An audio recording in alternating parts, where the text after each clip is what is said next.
Hey, I'm Chuck. I'm a teacher that just got a new job, got a new commute. This is it. You're on it with me. This is Drive Time Diaries.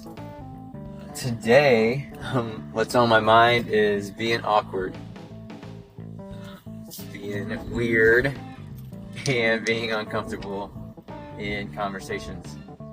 Somebody told me yesterday, they said, Chuck, I listened to Drive Time. And they were like telling other people, they said, hey, he has a podcast, and I probably shouldn't have, but I felt weird about it. And I was like, yeah, I don't really tell people about it. And the new listener, shout out if you're out there, this is you. They're like, oh, did you not want me to listen? Because it was on Twitter. And I said, yeah, I know. I just feel weird about talking about it or promoting it personally. I understand that it's public on the internet and this is weird. And then they said, well, I won't listen if you don't want me to. I said, no, I do. And then it just didn't really recover at all from there. So I was recounting this to my wife yesterday, and she's like, yeah, you made that weird. So being weird is what's on my mind today. Because what I still don't understand about myself is I think I have the capacity to be unweird in a lot of situations. If you know me personally, you can debate that if you want. Send me a message on Spotify or hit me on Twitter at Chuck C. Baker, Instagram, Mr. C. Baker for Math, or the old Facebook. So if you know me personally, you can speak that truth into my life. No, Chuck, you were weird all the time. But I think a lot of the time I keep it from being weird, but then I don't know if it gets bottled up or what. But then just social awkwardness just vomits from my mouth sometimes. And I do weird, awkward things. Yeah, so that happened yesterday. And so what's on my mind today is just we're going to research how to not be weird, how to keep it from being weird. We're going to use the power of the internet to do that. I'm going to ask my personal assistant called ChatGPT, how do I keep from making conversations weird or awkward? This is what we're doing. We're going to see what they have to say.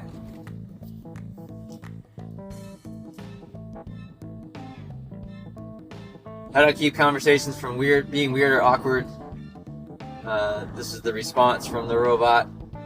Keeping conversations smooth and comfortable usually involves active listening, showing genuine interest, and being yourself.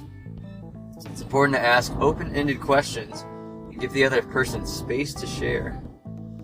Pay attention to their cues and body language. Remember, it's okay to have moments of silence, and finding common interests to talk about can help. As I make this turn here, I do want to give everyone the peace of mind to know that I am doing this completely hands-free. Both of my hands are on the steering wheel. I am breaking no Missouri local or national laws in the recording of this podcast. I don't think. But I have a little holder here. I am not holding this one. I'm not even actually technically on call. Which I think is sometimes illegal in some other states.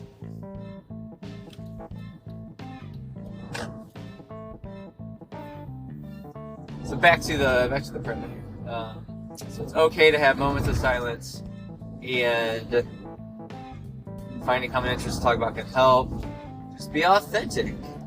That's good. That's another theme of the new job. Authentic self. don't be afraid to share a little bit about yourself too. Then it asked me a follow-up question, which I'll address in a second. So let's get to these tips. Active listening, I feel like I'm really good at that. Try to maintain the eye contact. Side note, I don't know if that's awkward for people or not. How do you all normal people do with maintaining eye contact? Do you ever feel weird about that? I'm going to out myself as being definitely neurodivergent here. Maybe a little mix of being twice exceptional to me. So the last 10 years of my life have wondered if I have some undiagnosed Asperger's, autism, whatever. If I'm ever weird and you're like, where did that come from? Maybe that's it.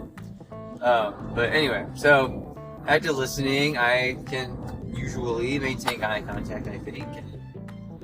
I think I'm really, at the very least, I try very hard. Whether or not I'm good at it, I do know that I try it. Showing genuine interest, maybe that's where my face betrays me, and I don't always do this well. But again, knowing myself and knowing that these things are important already, I try to do that also. This is good. Active listening, showing genuine interest, and being yourself. What's myself? Maybe myself is weird. Maybe just every conversation is weird because that's myself. I don't know. Alright, so open-ended questions. Here's a spot where I could have done better on that. Instead of being weird and being like, ooh, when this person said that, hey, I listened to your podcast, I could have said, oh, cool, how'd you find it? Or what did you think? Or what could I do better? Or,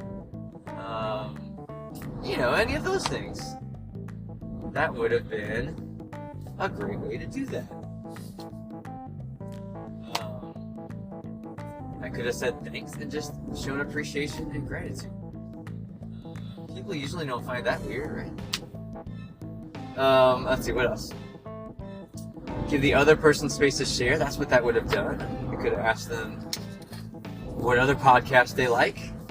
I mean, they also said they listened to the long one. Like there's an episode I had that's like 20 minutes, which is almost my entire drive. I could have just said, wow, thank you for that. Because I don't know how long their commute was. Maybe that was like their whole commute that they gave to me, listening to me talk to myself. So that's more good advice. Pay attention to cues. I was trying to do that. I kind of noticed it was going weird and derailing, and I tried to save it by offering myself.